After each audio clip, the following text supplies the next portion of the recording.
আমি গৈছিলো সিফালে শুনি আহিছো বহুত দিন ধৰি ইয়াতে এটা বিষ্ণু মন্দিৰ আছে শিৱ মন্দিৰৰ লগতে বিষ্ণু মন্দিৰ মানে কিয় একেলগে এই বিষয়ে আমাৰ যিহেতুকে বিষ্ণু বুলি কওঁতে স্বয়ং ভগৱান।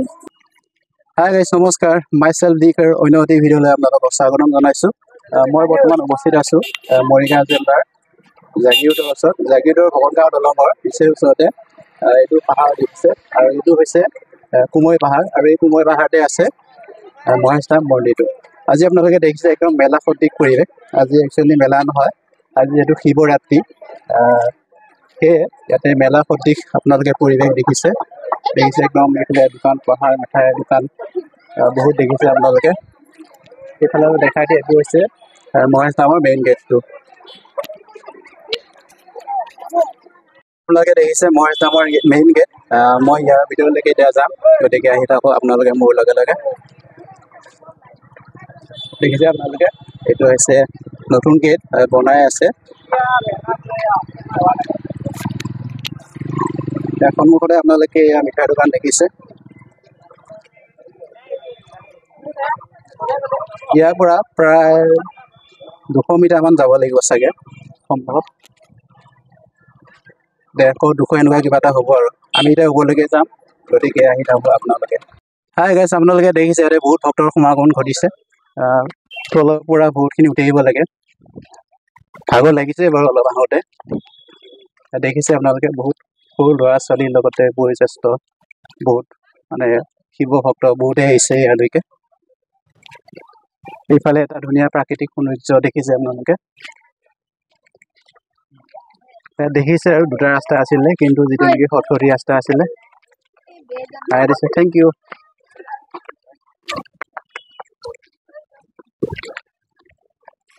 আমি এবাৰ আহিছিলোঁ, কিন্তু এইটো ৰাস্তাৰে বহুত ওপৰলৈকে গৈছিলোঁ। আমি নাজানো মানে এইফালে এটা মন্দিৰটো আছে বুলি, এইফালে বহুতখিনি গৈছিলোঁ।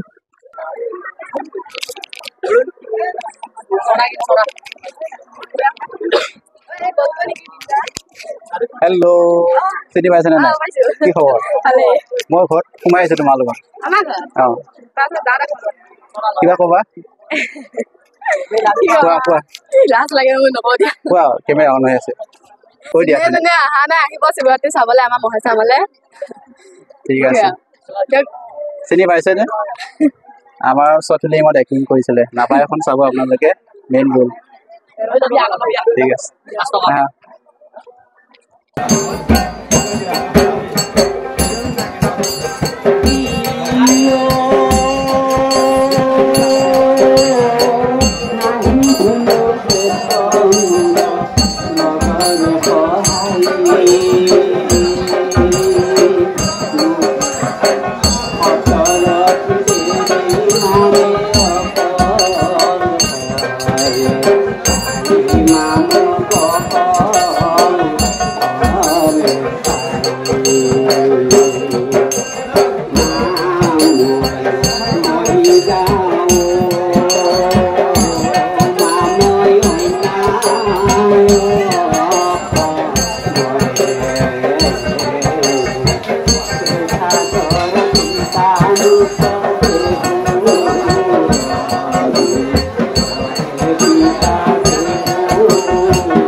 হাই গাইছ, এখেত হৈছে এই শিৱৰাত্ৰিৰ উদযাপন সমিতিৰ উপসভাপতি। তেখেত হৈছে শ্ৰী অনন্ত মেধি। মই তেখেতক দৰাষাৰ বক্তব্য ৰাখিবলৈ অনুৰোধ জনাইছোঁ, যিহেতু আজি শিৱৰাত্ৰি উপলক্ষে কিয় উদযাপন কৰা হয়? হয়, এই শিৱৰাত্ৰি আমাৰ বুঢ়াসকলৰ যিসকল মৃত্যু হৈ গ'ল আগৰ ককাই দেউতা, তেতিয়া দিনতে এই মহেশ ধাম এজন তেজপুৰৰ বিহাৰী বাবাক ইয়াত ৰখোৱা হৈছিল। আৰু তেওঁ যেতিয়া ইয়াত থাকে, বিনা জুয়ে তেওঁ জুই মন্ত্ৰ পাঠ কৰি জুই উলিয়াই আৰু ৰন্ধা বঢ়া কৰিলেও তেওঁক হাঠা নালাগে, পাচলি নালাগে, তেওঁ নিজে হাতেৰে বনাই এনেকুৱা মহৎ গুণ দেখুৱাইছিল। আৰু আমাৰ এই পাহাৰত সেই তাত বকুল গছ আছিল, মহেশজামত খুব ডাঙৰ কোৱালিটি গছ এডাল আছিল, তাত ময়ূৰ চৰাই আছিল, পাকৰি ভঙা চৰাই আছিল আৰু পহু গাহৰি ইত্যাদি বনৰীয়া জন্তুবিলাকে ইয়াত থাকে। তেনেকুৱা দিনতে তেওঁলোকৰ আগৰ বুঢ়াসকলে জুই কাটি মহেশজামৰ পূজাৰী হিচাপে তেওঁক ৰখোৱা হৈছিল। কিছুদিনৰ পাছত তেওঁ মৃত্যু হ'ল। মৃত্যু হোৱাৰ পাছত আমাৰ পিতাহঁতেও তেনেধৰণে চলাই গ'ল। আকৌ আমি তেওঁলোকৰ ল'ৰা, আজিও আমাৰ এই বয়স বৰ্তমান ৭৫ বছৰ হৈছে। আমি মহেশজামত আগৰ জংঘলবিলাক জুৰি কাটি আমি খেতালিৰ পৰা নাৰায়ণ নামৰ বাবা এজন আনিছিলোঁ। তেওঁক বাবাক ইয়াতে ৰখোৱা হৈছিল। তেওঁ ইতিমধ্যে মৃত্যু হৈ গ'ল। তাৰ পাছত শ'লমাৰী দেহিয়াম ডেকা বাবাক আনিছিলোঁ, তেওঁ মৃত্যু হৈ গ'ল। ফুলবানা এফে বাবা আছিল, তেওঁ মৃত্যু হৈ গ'ল। এনেকে ইত্যাদি তেওঁলোকৰ যিসকল বয়সস্থ মানুহ প্ৰায় এতিয়া নাই। এই শিৱৰাত্ৰিটো পূৰ্ব যোৱাসকলে যিহেতুকে এই শিৱ ব্ৰত পালি হোম যজ্ঞ কৰে, সেয়েহে আজিও আমি ল'ৰাসকলে এই শিৱৰাত্ৰিত 3 দিনীয়া 5 দিনীয়া এনেকে কৰা যায়। যোৱা বছৰ 5 দিনীয়া কৰিছিলোঁ, এইবাৰ 3 দিনীয়া। অহাকালি শনিবাৰেও থাকিবই শিৱৰাত্ৰি, দেওবাৰেও নাম কীৰ্তন হ'ব। নাম কীৰ্তন কৰি গধূলি আমাৰ মহেশজামৰ শেষ অন্ত পৰিব।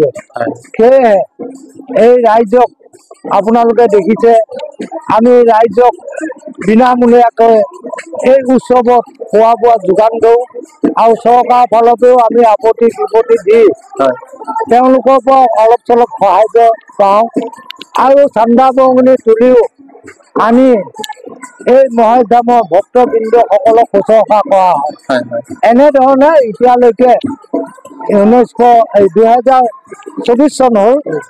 এই 24 চনত ঠিক তেনেদৰে আগৰ দৰে আমিও এই উৎসৱ ফূৰ্তি কৰি তেওঁলোকৰ উপপুৰুষৰ ধৰ্মটো ৰক্ষা কৰিছোঁ বুলি ভাবি আছোঁ। এনেধৰণে চলাই আছোঁ। ইমানে বৰ্তমান উদযাপন সমিতিৰ সভাপতি আৰু সম্পাদকৰ উদযাপন সমিতি আমাৰ সভাপতি আছিল মাননীয় শ্ৰী লক্ষেশ্বৰ দাস আৰু সম্পাদক আছিল মাননীয় পদ্মু দাস। ইতিমধ্যে লক্ষেশ্বৰ দাসৰ এটা চোৱাই পালে তেওঁলোকৰ পৰিয়ালৰ, সেয়ে তেওঁ উঠিব পৰা নাই। আৰু পদ্মু দাসে আমাৰ জগন্নাথৰ ফিল্ডত ৰাইজক খোৱা বোৱা ভোজ ভাত বনোৱাত তেওঁলোকে চকু কাণ দি তাতে আছে। সময় আহে আৰু সময় যায়, এনেকে চলি আছে বৰ্তমান। সেয়েহে এই সময়ত তেওঁ উপস্থিত থাকিব পৰা নাই। আমি গৈছিলোঁ সিফালে, শুনি আহিছোঁ বহুদিন ধৰি ইয়াতে এটা বিষ্ণু মন্দিৰ আছে। শিৱ মন্দিৰৰ লগতে বিষ্ণু মন্দিৰ মানে কিয় একেলগে? এই বিষয়ে আমাৰ যিহেতুকে বিষ্ণু বুলি কওঁতে স্বয়ং ভগৱান শ্ৰীকৃষ্ণই আমাৰ এই জেগাত বাল্যকালত, কৃষ্ণৰ বাল্যকালত তেওঁ ইয়াত গৰু চাৰিছিল, বন গৰু আছিল, কপিল গৰু আছিল। এইবিলাকত তেওঁ থাকোঁতে এটা জেগাত আমাৰ এই উত্তৰ চাইডে অসুৰ 2জন বধ কৰিছে কৃষ্ণই। আজিও তাৰ চিহ্ন পূবত শিলখাতলিত এটা শিলত ভগৱানৰ পদৰ চিহ্ন আছে, গৰুৰ চিহ্ন আছে আৰু 12 বৈষ্ণৱ বহা আসন আছে। সেই গতিকে এই উৎসৱটোত আমাৰ এই কমিটিখনে নকৰিতো থাকিব নোৱাৰোঁ। বছৰে বছৰে আমি এই পালনটো কৰি থকা হৈছে। শিৱৰাত্ৰি পালনটো মহেশজামত শুনিছোঁ 5টা মূৰ্তি আছে, মানে শিৱ মূৰ্তি, পাৰ্বতী মূৰ্তি, নন্দী চংগী, এই বিষয়ে কৈ দিয়ক। এইবিলাক মূৰ্তিবিলাক আছে, 5টা মূৰ্তি আছে। মহেশ বাবাৰ মূৰ্তি আছে, পাৰ্বতী আছে, গণেশ আছে, বিষ্ণু আছে, কাৰ্তিক আছে আৰু লগতে তাৰ বাহিৰেও এৰিয়াটোত চব মিলি 13খন থান আছে। 13খন থান, সেইকাৰণে বিষ্ণু মন্দিৰ আগত জগন্নাথ, এইকাৰণে এইখন থান ধাম বুলি কোৱা হয় আৰু বেলগছ বহুত বেলগছ নিজে নিজে মানুহে ৰোৱা নাই নিজে নিজে তেওঁলোকে গজি বাগান হৈ আছে তেওঁ সেইকাৰণে এখন মহান তীৰ্থ বা ধাম বুলি কোৱা হয় মুখ্য শিৱ মূৰ্তিটো কোনখিনিত আছে মই ঠিক ধৰিব পৰা নাই হেৰি হেৰি পাৰ্বতীৰ পৰা অকণমান আঘাটৰ চাইডে ওপৰত ওপৰলৈকে হয় ওপৰত তাকে এইখন কয় কৈলাশপুৰ হয় হয় কৈলাশপুৰ সেই হয়, কৈলাশপুৰত শিৱ মূৰ্তি আছে আৰু পাৰ্বতী গণেশ কাৰ্তিক লিংগত আছে হয় আৰু লিংগৰ বাওঁ চাইডে গণেশ থান আছে হয় গণেশৰ মূৰ্তিটো শিলা মূৰ্তি হৈ আছে এইভাগ কিয় স্থাপন কৰিলে ইয়াতে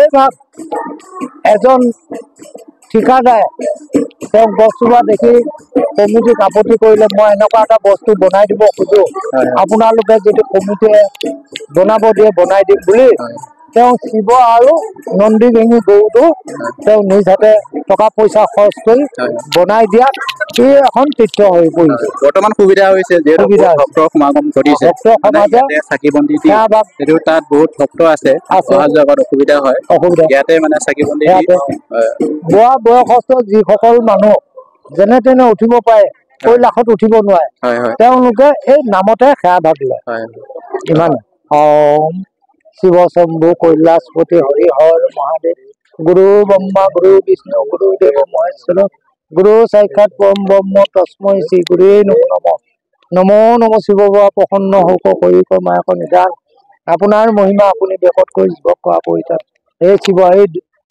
এই দূৰ দূৰণিৰ পৰা আহি ভক্তবৃন্দসকলে আপোনাৰ চৰণত ধূপে ধুনাই বন্তি জ্বলাই সেৱা ভাগ লৈছে ইয়াতে যদি ভক্তসকলৰ কিবা অপায় মংগল আছিল হ'বলগীয়া আছিল হৈও আছিল সেইবিলাকো দূৰ দূৰ কৰি কেৱল কি মনৰ বাঞ্ছা পূৰ্ণ কৰিব লাগে এই প্ৰাৰ্থনা ওম শান্তি ওম শান্তি ওম শান্তি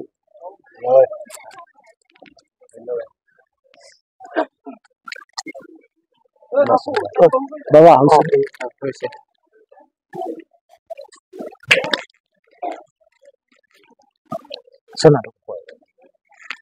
এখেত হৈছে এই উদযাপন সমিতিৰ উপ সমিতিৰ উপ সভাপতি অনন্ত মেধি আপোনাক ধন্যবাদ জনাইছো হাই গাইজ এতিয়া আমি কৈলাশ ধামলৈ গৈ আছো আপোনালোকে দেখিছে এইটো সৰু ষ্টেপ এই ষ্টেপত উঠি আমি ওপৰলৈকে গৈ আছো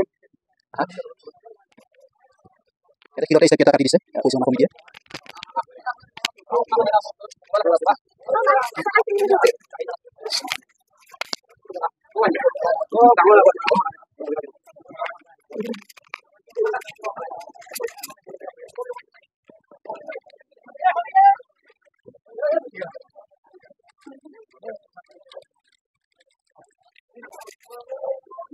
আমি এতিয়া শিলৰ মাজেৰে ওপৰলৈকে গৈ আছো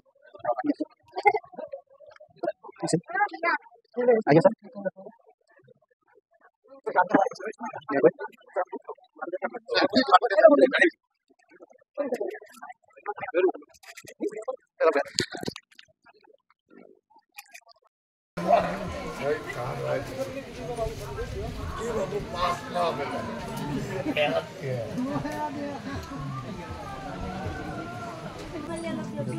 খোলা জায়গা আছে পার হয়ে যাবে ও মা মাথাতে হলো